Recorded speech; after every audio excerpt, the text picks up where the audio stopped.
Hər vaxtınız xeyirli olsun dəyərli dostlar. Yenidən sizin də görüşünüzə gəldik. Təbii ki, həmkarım Aytən xanımla birlikdə. Aytən xanım, salamlayıram sizə. Salam, xoş gördük Namiq müəllim, xoş gördük izləyicilər.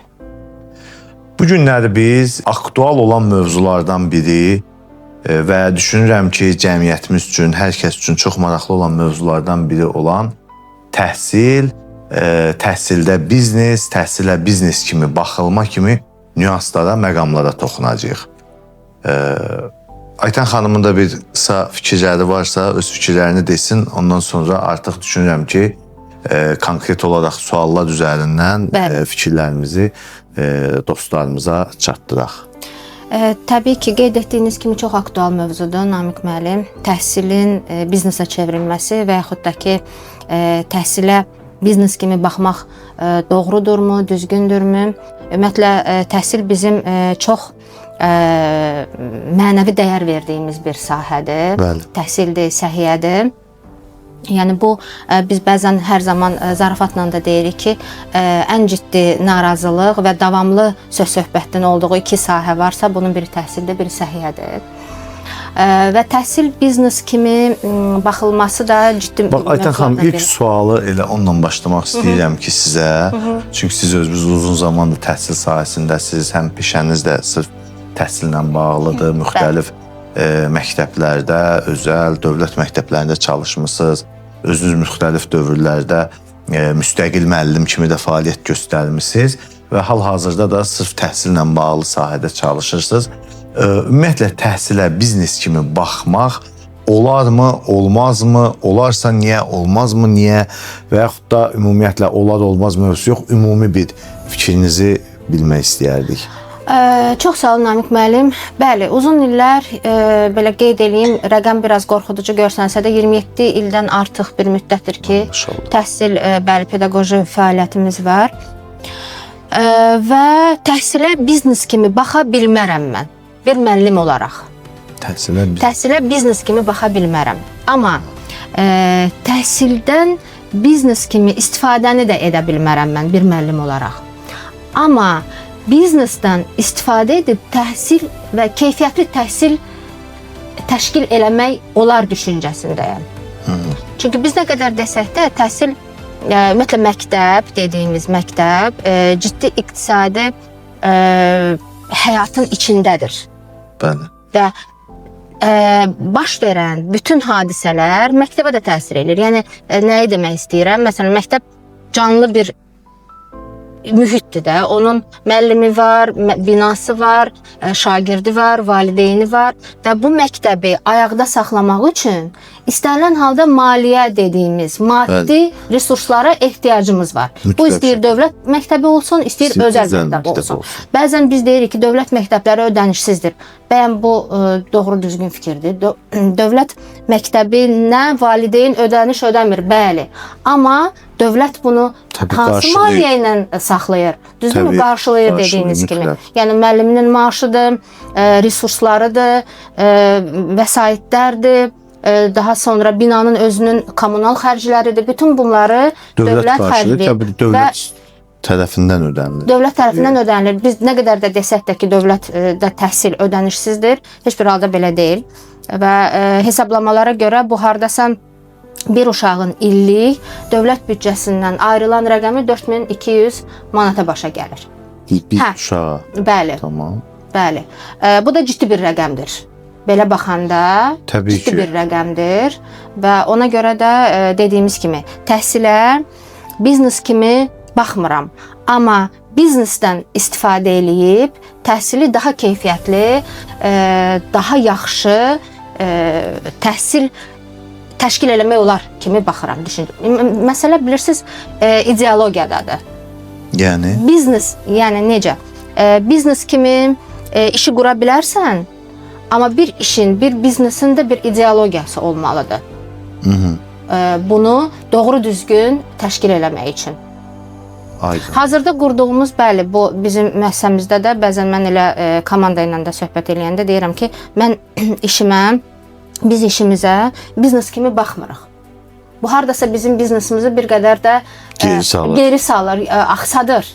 Çünki yenə də deyirəm, mən müəlliməm və biznesə təhsildən gəlmişəm. Məsələn, mən sizə bir şey deyim. Məsələn, indi deyirsiniz, biznes kimi baxmıram. Sahibkarlıq fəaliyyətinlə məşğul olanda deyir, sahibkarın ilk və son məqsədi mənfəət əldə etməkdir. Bax, siz əgər, yəni bunu da biz sahibkar deyəndə, yəni bir biznesə yatırım edən şəxs, bir biznesin içərisində olan şəxsin ilk və son məqsədi mənfəət əldə etməkdir. Əgər biz ilk planda, yəni ön planda burada mənfəət əldə etmək deyilsə, o zaman bu ikinci plana çıxırsa, artıq bu sanki birazca sosial yönümlü bir şey olur. Yəni mən anlayıram sizi ki, məsəl üçün təhsil bir tərəfi sosial xarakterli bir şey olsa da, amma təhsil xərcləri çox böyükdür. Bəli, bəli. Hətta bir Konfütsiyanın bir kəlamı var, həmişə mən onu deyirəm təhsillə bağlı. Deyir, sənin planın bir illiksə düyək. Yəni, düyü daha tez çıxır və nəticəni daha tez görürsən. Deyir, planın bir 10 illikdirsə, ağac ək, ağac bir 10 ilə bar verir, kölgə salır, meyvəsini verir. Deyir, sənin planın cəmiyyətini, millətini maarifləndirməkdirsə, bu 100 illik bir plandır. Yəni, sən artıq 100 illik plan. Təhsil təbii ki, hər zaman. Amma bu günləri mənim düşüncəmə görə təhsil xərcsiz keçə bilməz. Yəni, biz necə ki, özümüz yatırım edirik, məsəl üçün, hansısa bir biznesə, hansısa bir sahələrə, təhsilə baş vuran şəxs də özünün o kapitalını özündə formalaşdırır, o yatırımı verməlidir və mən düşünürəm ki, qarşı tərəf, bizə təhsili təqdim edən tərəf ona biznes kimi baxırmı, baxmırmından asılı olmayaraq, mən özüm düşünürəm ki, mən özümə yatırım edim və təhsilimi daha yaxşı, yüksək səviyyəli müəssisələrdə, institutlarda, universitetlərdə, təhsil ocaqlarında, ixtisas artırma, nə bilim, mənbələrində mən orada daha keyfiyyətli təhsil alım. Keyfiyyətli bir şeydən də danışırıqsa, mütləq burada xərc olmalıdır. Amma digər tərəfdə təhsili təqdim edən tərəfdən danışanda, təbii ki, təhsilin də davamlı şəkildə olması üçün mütləq şəkildə onun pulu olmalıdır. Ən böyük məsələlərdən biri, mən təhsilin arxasında duran əsas məsələlərdən biri ədəbiyyatdır. Ədəbiyyat. Çox təəssüf ki, bizim ölkəmizdə ədəbiyyat çox zəifdir. Deyəndə? Ədəbiyyat, yəni hansısa bir elmi kitablar, onların yazılmağı. Bunun da səbəbi nədir? Niyə görə? Məsəl üçün, ixtisasla bağlı ixtisas kitabları. Məsələn, mən özüm demək olar ki, öz ixtisasımla bağlı kitabları yerli ədəbiyyatlardan oxumamışam. Bəli, eyni ilə mən. Hamısına bizim dövrümüzdə ümumiyyətlə xarici ədəbiyyatlardan. Demək olar ki, yox idi. Xarici ədəbiyyatlardan oxumuşam, ya ingilis dilində, ya rus dilində, ya türk dilində və s. Yerli dildə ədəbiyyat çox azdır. Yerli dildə ədəbiyyat niyə azdır? Bax, bu suala gəldik. Çünki biz düşünürük ki, kitab yazmaq, kitabı yazan belə düşünür ki, bu kitabı mən yazacağım, bunun qismən bir tərəfi sosial xarakterlidir. Mən kitabımı yazacağım, cəmiyyəti maarifləndirmək üçün, faydalı olmaq üçün. Mənə də lazımdır ki, bunun ümumi çəkilmiş xərcini qismən qarşılayım, alım. Bu da artıq məndə, əgər o mənə artıq vəsait, gəlirlər, maraq yaratmırsa, mən bunu yazmaqda həvəsli olmayacağam. Ona görə mən həmişə bir dostlarım var, hansı ki, müəyyən mövzularda, deyək ki, sahələrdə, ixtisaslarda kitab yazır. Çox vaxt deyirəm ki, mənə yəni kitabı hədiyyə etməyin də, mən özüm alım. Mən özüm alım ki, sən zənginləş, sənin kitab yazmağa həvəsin olsun. Bax, təhsil, bu təhsilin arxasında duran vacib məqamlardan biri vəsaitlər dediniz. Və mən düşünürəm ki, təhsil də onu kimi olmalıdır. Təhsilə pul verilməlidir və yaxşı pul verilməlidir. Əgər mən təhsil sistemində çalışıramsa, heç kim mənə gəlib çatacaq o vəsaiti kəsməməlidir. Əksinə, mənə daha çox vəsait verməlidir, mənə daha çox gəlirlərimi artırmalıdır ki, mənim məqsədim cəmiyyətimi, millətimi, insanlarımı, gələcəyin mütəxəssislərini, peşə sahiblərini maarifləndirim, öyrədim. Və mən daha çox qazandıqca daha çox keyfiyyətə önəm verəcəm. Önəm verəcəm, bəli. Keyfiyyəti də təmin eləmək üçün dediyiniz həmin o maddi gücə, maddi vəsaitə ehtiyac ciddi şəkildə var. Yəni, keyfiyyətli təhsil, keyfiyyətli tədris daha çox bahalı mı olmalıdır? 100% bahalı olmalıdır. Əlbəttə ki, məsələn, götürsək elə dünyanın ən tanınmış reyting cədvəlində olan universitetlərini, Bəli. onların illik məsələn belə deyək də haqları çox yüksəkdir.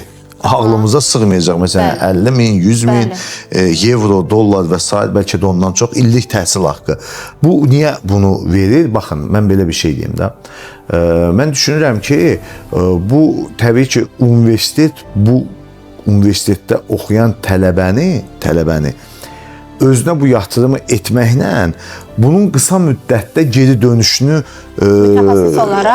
geri dönüşünü daha qısa müddətə eləyə bilər. Almış olacaq və davamlı şəkildə də illərlə ona o fayda verəcək. Mənim qeyd edeyim, baxın, biz çox deyirik də özəl müəssisələr, ödənişli və s. Məsələn, dünya reytinqli dediyiniz sözünüzə qüvvə olaraq Harvard və Stanford universitetləri özəldir və kifayət qədər də ciddi ödənişləri var illik olaraq və amma kifayət qədər də keyfiyyətli dediyiniz mütəxəssisləri yetişdirirlər, təhsil verirlər. Düzdürmü? Demək olar ki, Amerika dövlətinin başçılarının bir çoxu Harvard Universiteti məzunudur, dövlət konqresinin üzvləridir və s. Bəli, məsələn, Amerikada özəl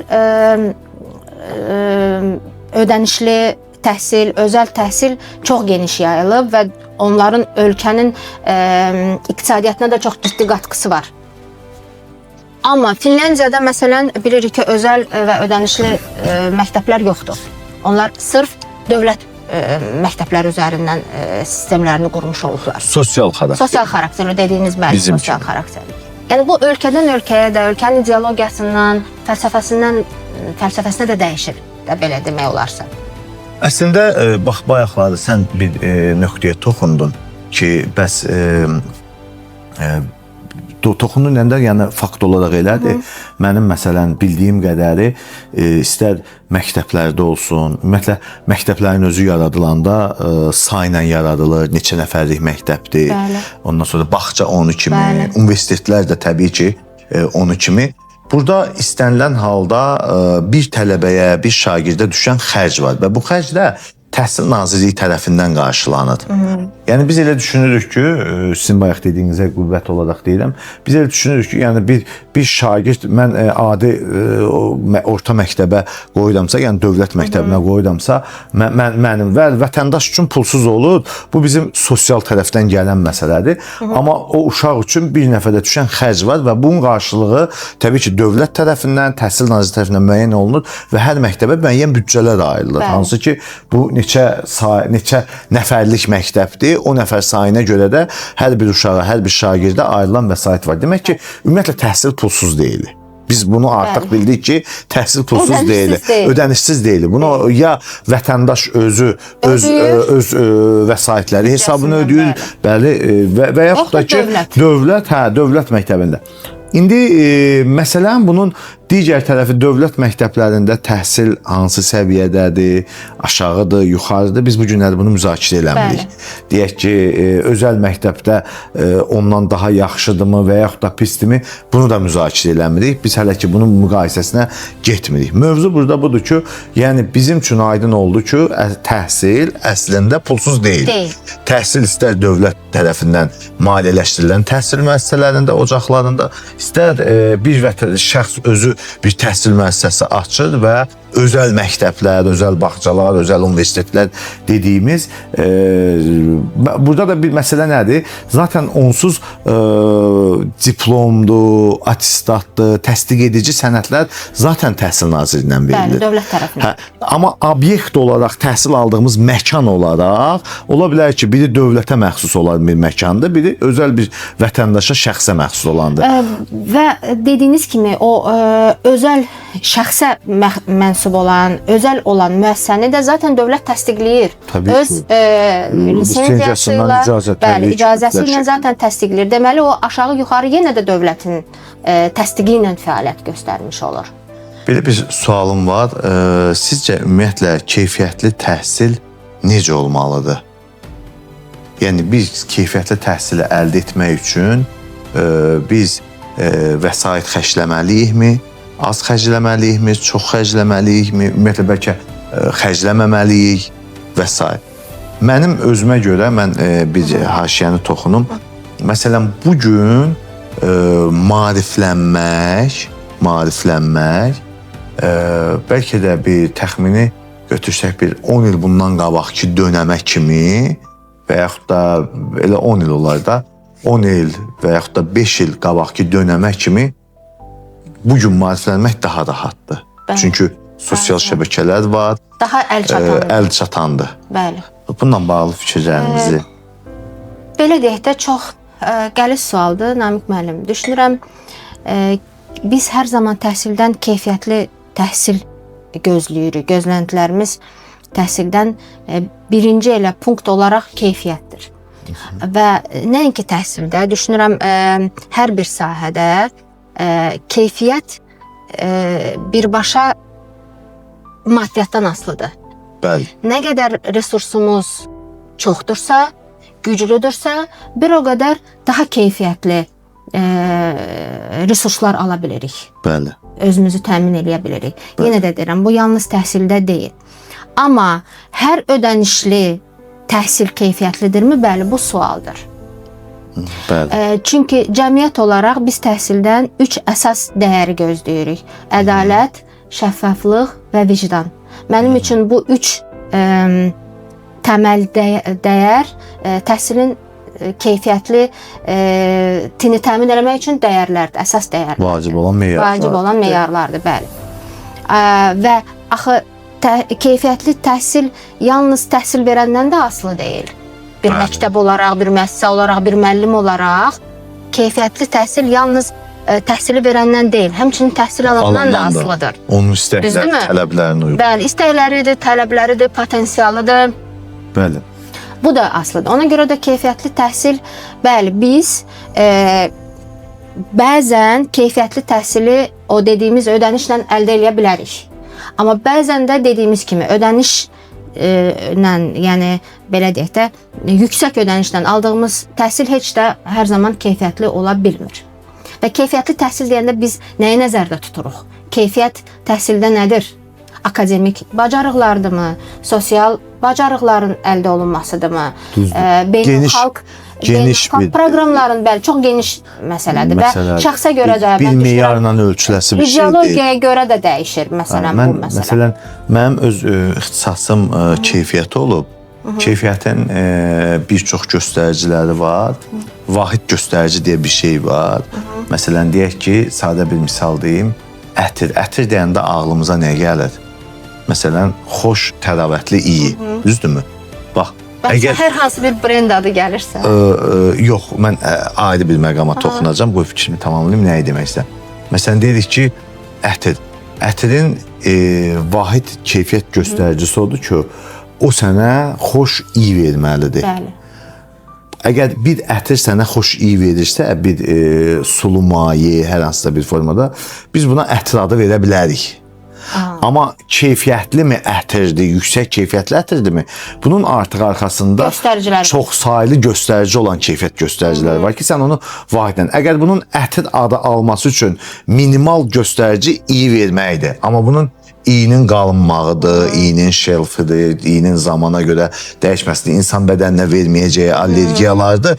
Bunlar artıq onun keyfiyyətinin yüksək olmasını göstərəndir. İndi bax, təhsil, keyfiyyət dediyimiz çox geniş anlayışdır. Onu gətirmək istəyirəm ki, keyfiyyətin vahid göstəricisi var. Məsələn, təhsil. Deyirik təhsil. Əgər bu məktəbdirsə, bu təhsildir, artıq təhsil ocağıdır. Amma artıq yüksək keyfiyyətli təhsildən danışırıqsa, mənə görə, məsələn, təhsil aldığımız hər hansısa bir peşə üzrə və s. Mən düşünürəm ki, mən hər hansısa bir sahədə təhsil almışamsa, mən aldığım təhsili pula çevirə bilirəmsə, biliklərimi, öyrəndiklərimi müəyyən zaman ərzində nə qədər bahalı çox pula çevirirəmsə, mən o qədər daha keyfiyyətli təhsil almış oluram. Və keyfiyyətli təhsil almağımın siz qeyd edədiyiniz məqamları var. Təhsil verən tərəfi var, təhsil alan tərəfi var. Demək, yüksək keyfiyyət deyəndə, keyfiyyətli təhsil deyəndə bunların hər ikisinin optimal variantı nəzərdə tutulur ki, yəni ən optimal forması təhsil verəndə daha yaxşı olmalıdır, təhsil alan da onu almaq niyyəti olmalıdır. Bax bunda bu uyarlılıq olur, optimallaşır və sən deyək ki, öz aldığın təhsili daha rahat pula çevirirsən, daha çox pula çevirirsən, nəticə yönümlü olur, tamamilə də olur. Ondan ki, deyirsən ki, bu təhsil daha yaxşıdır. Adi sadə bir elementar misal çəkim. Məsələn, mən özüm uzun zamandır demək ki, təlimçi kimi məşğulam, müəyyən maliyyə sahəsində kurslar keçirik. Baxırsan ki, məsələn, görürsən ki, bir tələbədir, kursu bitirdi, iştirakçı da kursu bitirdi. İndi tələbə deyilik də bizdə onlara da. Kursu bitirir, gedir özünə bir, məsələn, bacarıqlı, məsələn, 10 nəfər tələbədən görürsən ki, 4-ü 5-i təhsili buradan aldığı təlimlə də gedir, yaxşı iş tapır özünə, yaxşı, məsəl üçün, şərait yaradır, yararlana bilir. Məsələn, o sonra gedir, kiməsə deyir ki, məsələn, get bu təlimə, bu kursa, bu müəllimin yanına sən yaxşı olacaq. Məsələn, görürsən, onun göndərdiyi adamın nəticəsi heç də yaxşı olmur. Amma ümumi baxanda təlimçi eyni təlim, məkan, proqram eyni, məkan eyni, amma nəticələr, demək təkcə nəticə təhsil verən tərəfdə olmamalıdır da. Mən həmişə təhsil edirəm ki, çox təəssüf ki, yalnız o verən tərəfdən gözləyirik. Biz elə düşünürük ki, biz təlimə gəlmişiksə, pul ödəyiriksə, biz məktəbə gediriksə, pul ödəyiriksə, biz deyək, hansısa bir universitetə gedib pul ödəyiriksə, biz tələbənin beynini yarıb, o da elmi qoyub bağlayacaq, bu da çıxıb gələcək artıq hər şey.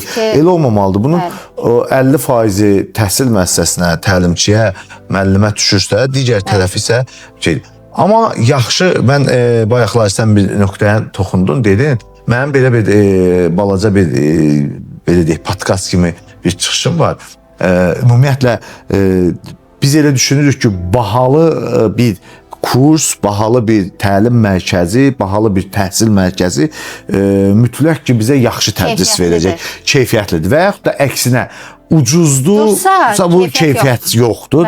Anlayışı birazca fərqlidir. Yəni, elə deyil. Mən düşünürəm ki, bunun üçün ilk növbədə oradakı bir oradan çıxan şəxslərə baxmaq lazımdır. Həmin təhsil müəssisəsindən çıxan şəxslərin gələcək həyatlarına baxmaq, göstəricilər. Çünki o təhsil müəssisəsinin göstəricisi onunla bağlıdır, onlarla. Onun, belə deyək də, buraxdığı məzunlarla bağlıdır ki, bunların nəticələri nə olub və buna görə demək daha çox nəticə yönümlü təhsil verirlər.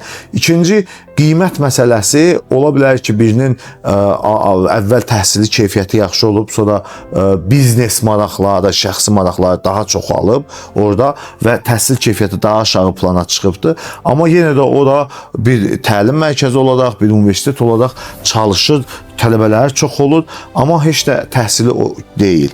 Yəni, bax, bu şeylərə ümumiyyətlə mən həmişə deyirəm, diqqət olunmalıdır. Bahalı olsa o keyfiyyətlidir, ucuz olsa keyfiyyətsizdir, yox. Önəmli olan orada tədris edən şəxslər kimdir? Önəmli olan oradakı proqram nədir? Sizə nələr öyrədiləcək? Önəmli olan, təbii ki, qiymət önəmlidir. Hansı qiymətdir? Çox ucuzlu təhsil müəssisələri, belə də 100% deməsək də, amma çox hissəsi daha aşağı keyfiyyətli olur. Ucuzdular. Amma yenə də gəlirik o məsələyə də deməli. Təhsil bahalı olmalıdır. Mən düşünürəm ki, təhsil bahalı olmalıdır. Çünki təhsil bizim gələcəkdə nə qədər bahalı olsa, o qədər də mən düşünürəm biz bahalı daha çox gəlir əldə edə bilərik. Çünki amma indi ölçmək lazımdır ki, o bahalılıq süni şəkildədir, yoxsa təbii şəkildədir. Bizə verdiyindən eynidir ya yox. Ona görə mən düşünürəm ki, təhsil ödənişlidir. Düşünürəm yox, faktiki təhsil ödənişlidir. Sadəcə müəyyən araşdırma eləməliyik ki, hansı təhsil müəssisəsində, hansı təhsilə biz istiqamətlənək və yaxud da hansı xərci çəkməyə hazırıq. Bax, bu mən belə düşünürəm. Bütün bunlar gözə alınmalı. Bəli, mövzu çox genişdir. Biz bundan bəlkə də saatlarla danışa bilərik. Həm də qismən bu sahəyə bağlı olduğumuz üçün ürəyimiz doludur. Praktik tərəflərini də görürük. Həm nəzəri tərəflərini bilirik az çox, həm praktik tərəfini də iş həyatımızda tətbiq edirik, həm də eyni zamanda biz təhsil xidməti satırıq. Bir biznes tərəfi də var deyə, həm dövlətdə bir təhsil yolumuz keçir, həm özəl özümüzün biznesimiz var deyə. Ona görə biz bu barədə daha çox mən düşünürəm ki, danışa bilərik. Amma yenə də yekun olaraq mən düşünürəm ki, təhsil ödənişli olmalıdır. Təhsil təbii ki, vicdan, ədalətlik, dürüstlük öz yerində olmaqla təhsilə qoyulan xərc, təhsilə qoyulan vəsait heç vaxtı itmir. Və əlavə olaraq da bu sadaladığınız dəyərləri itirmədən istəyir biznesini təşkil edirsən, istəyir xidmətini təşkil edirsən, o sadaladığımız dəyərləri itirmədən ideologiyasına, fəlsəfəsinə uyğun istəyir təhsil verənin, istəyir təhsil alanın komponent şəkildə təşkili daha doğru, düzgün və keyfiyyətli nəticə vermiş olacaq. Bəli, razıyam. Bu bizim fikirləri idi təbii ki. Kimlə bizim fikirlərlə razılaşmaya bilər, tamamilə əks fikir irəli sürə bilər. Burada da bir problem yoxdur. Çünki hər bir şəxsi öz fikirlərini, öz təcrübələrini, düşüncələrini, ələxüsusda təcrübələrini bölüşmək hüququ var. Ona görə biz də ona açığıq. Hə, biz də ona açığıq. Yəni kim də istəsə öz fikirlərini kommentariyalarda bildirə bilər. Heç bir sorun yoxdur.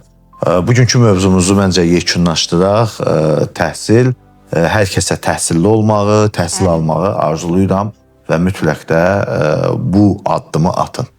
Çox sağ olun Nəmiz müəllim, dəyərli fikirləriniz üçün. Sağ olun. Sağ olun.